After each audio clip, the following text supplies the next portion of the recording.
In the evening, the fighting flared up again. Terence O'Keefe is a British surgeon based in the United States. He's on an emergency call. Dr. O'Keefe's doing a 2-month stint in Haiti between jobs. He told us he had wanted to help MSF because he had always admired its devil-may-care approach and intolerance of red tape. He volunteered his services. He was expecting an assignment in Africa but ended up in Port-au-Prince. The medical conditions are difficult, but the surgeon says for him it's a voyage of improvisation.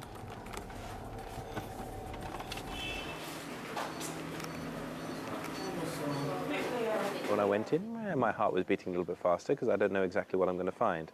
We have a system here where we're called by radio to be alerted there's an emergency. And yeah, I don't know what I'm going to find, but I can only do my best. Monsieur, il faut que tu lâches ça.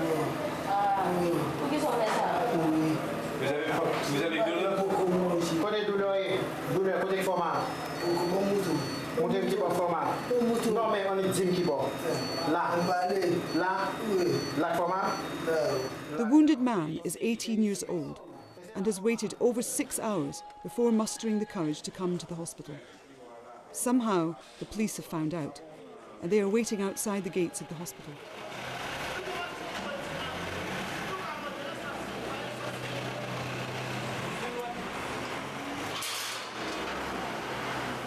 Just in mine, anterior, posterior, so this is our chest tube. It's a good position.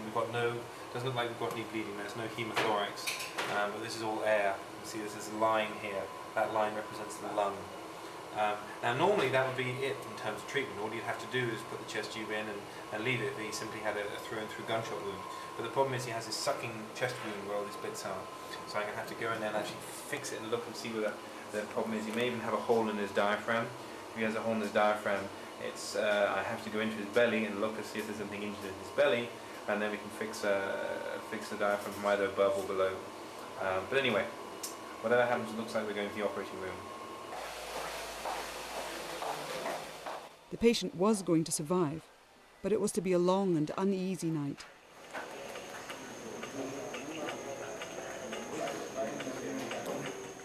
The slightest sound puts everybody on edge.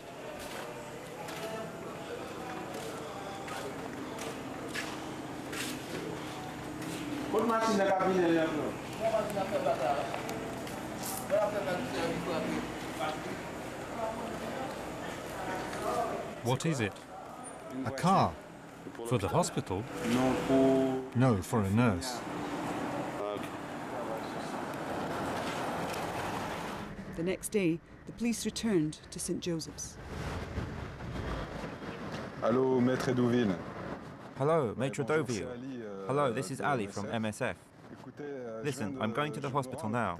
Apparently the police are there. Can you come? Okay, thanks a lot. See you. D'accord, merci beaucoup. Hein?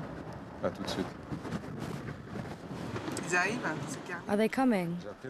I called our friend, the lawyer, so that he can certify the procedure with us. Pour qu'il constate la procédure avec nous, quoi.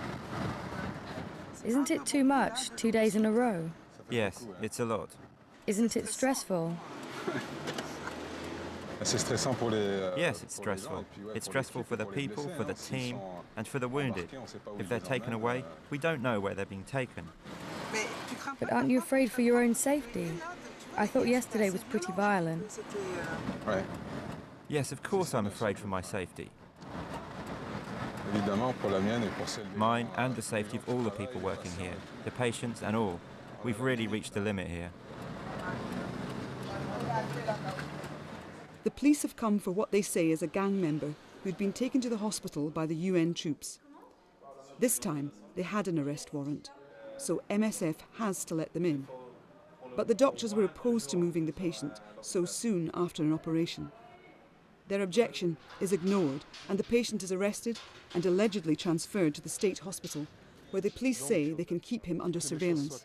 Nous, on est, écoutez, nous, on est hostile à sa sortie. So, let's make this clear. We are opposed to him leaving the hospital. Medically, his doctor, the one who operated on him, doesn't agree with it. So his transfer is your responsibility. We'll follow up on this man. If something happens to him, we'll make it public, because he's been taken away when medically it was not yet possible. Is that understood?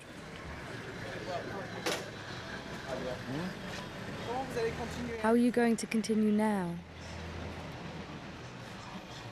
Je sais pas. I don't know.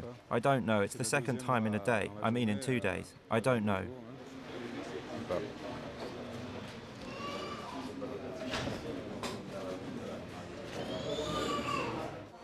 Inside, brain surgery was underway. A gang had shot this man in the head in front of his wife and 3 daughters. The gunman wanted his car and would have finished him off if his wife and daughter hadn't intervened.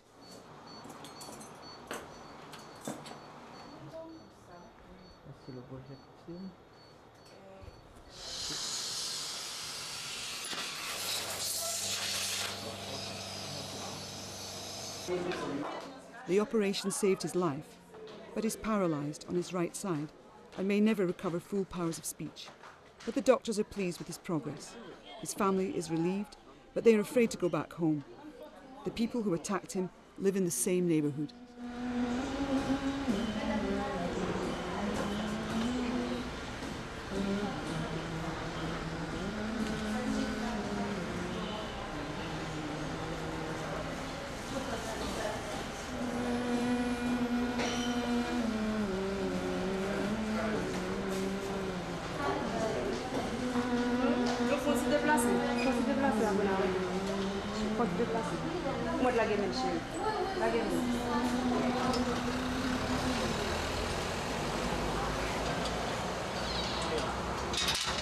Close to St Joseph's, MSF has opened a rehabilitation centre.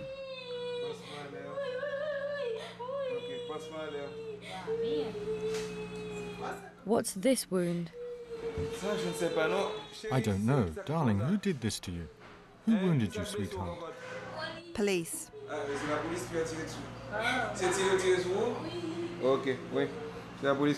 The police shot her.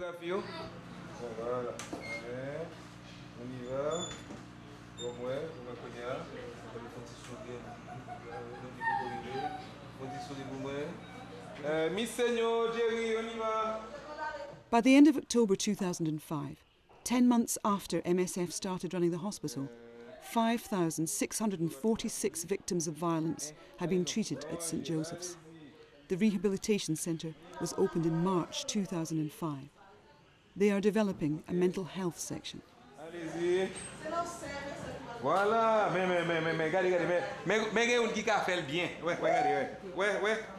The head of mission says there hasn't been the upsurge of violence he feared.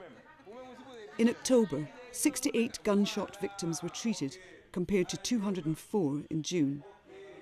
People get accustomed to violence, as one Haitian working for MSF told the crew. When you walk down the street, you don't know whether you're still alive or already dead.